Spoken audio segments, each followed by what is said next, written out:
तिला कुठली घरची कामं जमणार आहेत? तुमची थोरली लेक स्वानंदी, तिला बोलवून घ्या. तेवढाच आराम मिळेल ना हो तुम्हाला. उगाच तुम्ही काम करायला उठाल आणि तुमच्या पायाचं दुखणं वाढलं तर केवढ्याला पडेल ते सांगा. कधी कधी ना स्वानंदी माझी मुलगी आहे, मी विसरूनच जाते. अहो नाही, चांगला सल्ला दिला तुम्ही मला.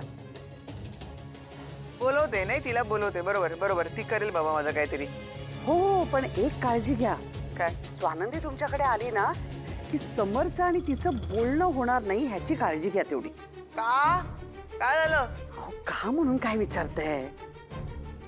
समर तिला राहू देणार नाही ना तुमच्याकडे. हा, हल्ली बायकोशिवाय करमत नाही त्याला. त्यामुळे लगेच बोलून घेईल. सगळी कामं तुमच्यावर पडली, तुमचा पाय मोडला तर बघणार कोण तुमच्याकडे? नाही नाही नाही नाही, असं नको व्हायला बाबा. बरं झालं सांगितलं, ते चांगली आयडिया दिली. नाही, त्यांचं बोलणं न झालेलंच बरं, नाही का? बरोबर ना? फक्त म्हणतात माझं तेवढं नाव कुठे येऊ देऊ नका. त्याचं तुम्हाला माहिती आहे ना, समोर उगाच माझ्यावर चिडेल. आत्तापर्यंत येऊ दिलं का? तशा हुशारच आहात तुम्ही. काळजी घ्या. हा, भरपूर सेवा करून घ्या तुमच्या थोरल्या लेकीकडून. हो, करून घेते बघाच तुम्ही. बाय. हे काय नवीन? स्वानंदीला माहेरी पाठवतेस का? सांग ना मग, काय चाललंय तुझ्या डोक्यात नेमकं? अंशू, तू तुझ्या मॉमला किती ओळखतोस? तुझी मॉम कारणाशिवाय काहीही करत नाही. हो मॉम, मला माहिती आहे. म्हणूनच विचारतोय, काय चाललंय तुझ्या डोक्यात? समर आणि स्वानंदी मध्ये अबोला सुरू आहे.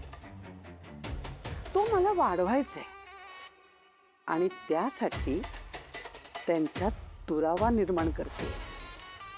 सिंपल.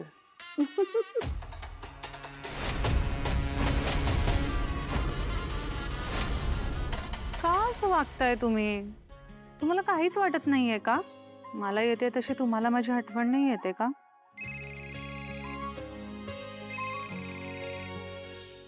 हा आई, बोल ग. आई स्वानंदी, आई आई आई ग, गेले. दुखते दुखते दुखते खूप. काय ग? काय झालं? तू असेल तशी ये माझ्या इकडे, नाहीतर मला सहन होत नाही आहे सगळं. एक मिनिट काय झालंय? ठीक आहे सगळं? बाबा बरे आहेत?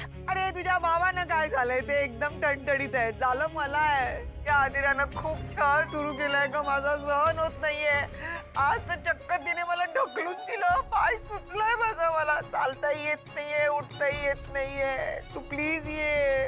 एक मिनिट, अधिरा असं काही करणार नाही, माझी खात्री आहे. काय झालंय जरा मला शांतपणे नीट सांग. स्वानंदी, आज सगळे फोनवरच बोलणार आहेस का तू? आधी इकडे. बाबांना परत जे बरं आहे ना त्यांना? नाही बाबा ठीक आहे आजी, फक्त आई म्हणे काहीतरी घरातल्या घरात घसरून पडली आहे. अरे देवा, अशा कशा पडल्या ग? म्हणजे अशी गंभीर दुखापत वगैरे काही नाहीये ना? नाही फ्रॅक्चर नाही आहे. नशीब. पण नेमकं तिला किती लागलंय ते मला घरी जाऊनच कळेल. हो, जातो शांतपणे. आजी फक्त एक रिक्वेस्ट होती, तुम्ही जरा राजवाड्यांना कळवाल का मी जाते? कारण की माझ्या फोनची बॅटरी डाऊन झाली आहे. नको बाई, दुसरं काय सांग, पण असं कबूतर बनवून असे तुमचे निरोप पोचवायचे ना, ते नको बाई. पण अगं तू करणं फोन आणि सांग ना त्याला. आई आई आई, अहो आधीच किती टेन्शन मध्ये आहे बिचारी. कुठे आता तिला फोन करायला सांगताय? तू जा बाळा, मी समरला निरोप देते. मी आहे ना. नक्की ना? आणि हो, आई कशी आहे ते पण कळव. हा हो. नंदू, गाडी काढायला सांगू का? नाही मी पटकन जाईन रिक्षाने. ओके, तुम्ही शांत राहा बरं. बाबा तुम्हाला त्रास झाला तर? त्रास होतोच आहे ग, का नाही त्रास होणार? उगाच प्रत्येक गोष्टीसाठी त्या आधेरेला जबाबदार धरायचं आणि दोष देत राहायचं का? म्हणून तिने सहन करायचं आहे. काही कसं वाटत नाही या बाईला आधिरावर खोटे आळ घ्यायला? बाबा आपल्याला माहित आहे ना असं काहीच नाहीये. मग बोलू दे ना, तिला काय फरक पडतो? नाही नंदू, नाही. ही सहज दुर्लक्ष करण्यासारखी गोष्ट नाहीये.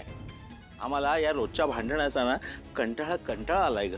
मला तरी फक्त राग येतो, पण आधिरा आणि रोहन या बाईचं बोलणं त्यांच्या जिव्हारी लागतं. जिव्हारी का म्हणून त्यांनी हे सगळं सहन करायचं सांग ना तुम्हाला? ती आधिरा बिचारी लहानपणापासून लाडाखोडात वाढलेली मुलगी आहे. ती ज्या दिवसापासून या घरात आली आहे ना, तेव्हापासून ती अतिशय प्रेमानं आणि मनापासून सगळं करते. तरी तिला या बाईचं बोलणं ऐकून घ्यावं लागतं, वाटेल ते. अहो पण ती एकटी नाहीये, रोहन आहे ना तिला सांभाळायला. पण मी म्हणतो नंदू, मुळात ही वेळ यावीच का? हा? त्यांनी सुखाने संसार करायचाच नाहीये का? तुला सांगतो, मला तर कधी कधी वाटतं ना, त्या दोघांना सांगावं की बाबांनो जा, तुम्ही वेगळे राहा. ही बाई काही तुम्हाला सुखानं जगू देणार नाही. बाबा ऐका ना, जरा थांबा बरं. आपले ना असे सगळे विषय एकत्र होत आहेत. आपण आज फक्त आजच्या दिवसावर फोकस करूया. आणि आजचा काय फोकस आहे आपला? आईचा पाय दुखावला गेलाय म्हणून तिची चिडचिड होतीये, हो ना? तिला बरं वाटतंय, ती शांत होईल, तुम्ही टेन्शन घेऊ नका. अगं हे पाय दुखायचं निमित्त आत्ता झालंय ग, पण 12 महिने ही बाई सतत बडबड आणि कटकट करत असते, त्याचं काय? तुला सांगतो नंदू, या घरामध्ये कधी शांतता आणि सुख नांदणार आहे ना, हे त्या परमेश्वरालाच ठाऊक. सासू तुझ्या त्यांना पायाला दुखतंय म्हणतात. त्यांनी या सगळ्यासाठी तुला ब्लेम केलंय खरंय? ऑफकोर्स पिंट्या दादा मलाच ब्लेम करणार ते, अजून कोणाला? पण पिंट्या दादा मी तुला खरंच सांगते, मी का पाडेन सांग ना त्यांना. मी अशी आहे का? मी आतापर्यंत कधी. आदिरा मला माहितीये तू नाही पाडलंस, तू मला काय एक्सप्लेन करतेस हे सगळं? पण आई मलाच ब्लेम करतात ना. रोहनचं पण हेच म्हणणं आहे का? नाही, रोहनचं असं काही म्हणणं नाहीये. बट यु नो व्हॉट, या सगळ्यामुळे ना आमच्या दोघांमध्ये उगाच चिडचिड होती. आत्ताच चिडचिड करून गेला खूप. हे बघ, तू टेन्शन घेऊ नकोस, मी येऊ का तिकडे? आपण भेटूया. हं? नाही नको पिंट्या दादा, तू आत्ताच नको येऊस. कारण नाही ते सगळं मेस्टअप झालेलं आहे ऑलरेडी. आणि तसंही नंदूताई आली आहे. I guess she will handle it. So होईल काहीतरी. तू डोंट वरी. ओके? ऐक ना पिंट्या, आता मी तुझ्याशी नंतर बोलू का? ठीक आहे, पण काही वाटलं तर मला फोन कर प्लीज. मिस यू पिंट्या दादा. काळजी घे बाळा.